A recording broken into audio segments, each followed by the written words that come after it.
Nous sommes tous des ignorants, mais nous n'ignorons pas tous la même chose. Allez, parlez-nous du slogan « J'ai vendu mon lit ». Oui. Qu'est-ce qui s'y cache? J'ai vendu mon lit, c'est un slogan que j'ai eu à mettre sur pied en 2014 parce que lorsque j'ai fini mes études de médecine en novembre 2014, je me suis rendu compte que j'étais un idiot. Ça peut choquer peut-être des gens, mais je vais l'expliquer. Pourquoi? Parce que lorsqu'on va en médecine, on fait 7 ans.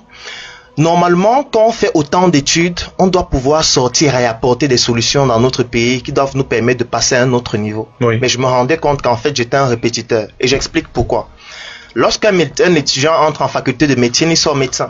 Il a quelques canaux qui sont ouverts pour lui. Soit il va aller dans la fonction publique, travailler dans un hôpital, soit il va aller se spécialiser pour venir travailler dans un hôpital. Très peu de personnes ont l'esprit entreprenant parce que ça ne s'enseigne pas en faculté de médecine. Sauf qu'on a un système de santé qui est désuet, un système de santé qui est catastrophique. Ça, c'est le médecin qui parle. C'est le médecin qui parle et j'explique pourquoi j'ai vendu mon lit.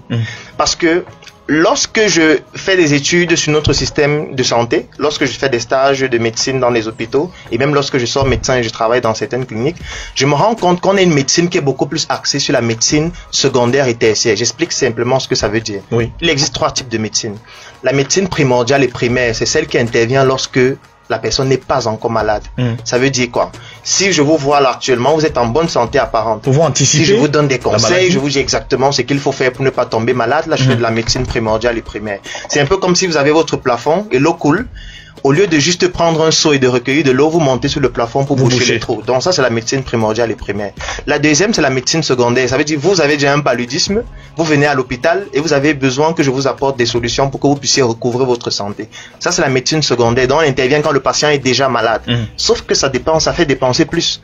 Parce que quand vous arrivez à l'hôpital, vous devez acheter le carnet, vous devez payer la consultation, peut-être on va vous hospitaliser, vous allez payer les frais d'hospitalisation, vous allez acheter des médicaments. Donc c'est plus coûteux. Surtout dans un pays où il n'y a pas de sécurité sociale et où c'est le patient qui paye de sa poche.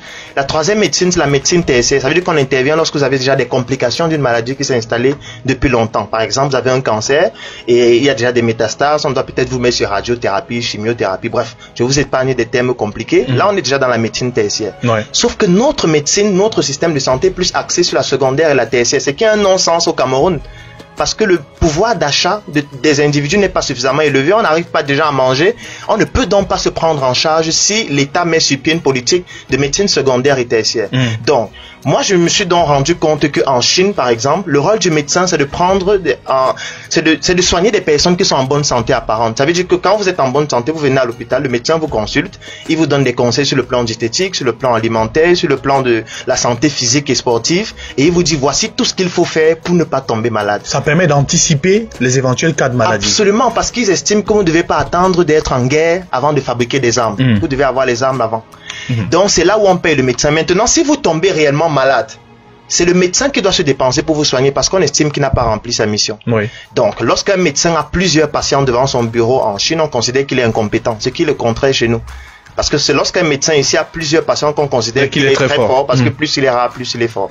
Autre incohérence, lorsque je m'en vais dans une pharmacie, ou quand je demande à des individus, j'ai réalisé un sondage dernièrement sur plus de 2000 personnes en ligne pour leur demander, quand vous avez souvent mal à la tête, qu'est-ce que vous buvez? Plus de 80% de personnes vous disent, je bois le paracétamol. Mais ils vont plus loin parce qu'ils donnent une spécialité, je bois l'Efferalgan, je bois le Doliprane. Mais c'est un non-sens.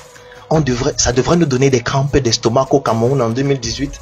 Les Camerounais à plus de 80% boivent du Doliprane quand ils ont mal à la tête. Vous pensez que les Chinois, quand ils ont mal à la tête, ils boivent du Doliprane? Qu'est-ce qu'il faut boire? Vous pensez qu'aux États-Unis, qui eux aussi connaissent le paracétamol, ils boivent du Doliprane? Parce qu'en fait, le paracétamol, c'est un principe actif qui a été découvert depuis longtemps et qui se décline juste sur des formes médicamenteuses qui sont fabriquées par des industriels. Oui.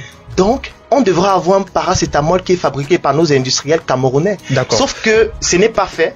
Et pourtant, dans les études de pharmacie, ça s'apprend à l'école. Je vais terminer avec un autre exemple encore plus ahurissant. C'est que les femmes qui ont déjà eu à accoucher un enfant, lorsque les enfants, surtout lorsqu'ils sont nourrissons, lorsqu'ils ont des difficultés respiratoires, il y a souvent des médicaments en spray qu'on utilise pour décongestionner les fosses nasales. Donc on pulvérise dans les narines pour que l'enfant respire mieux.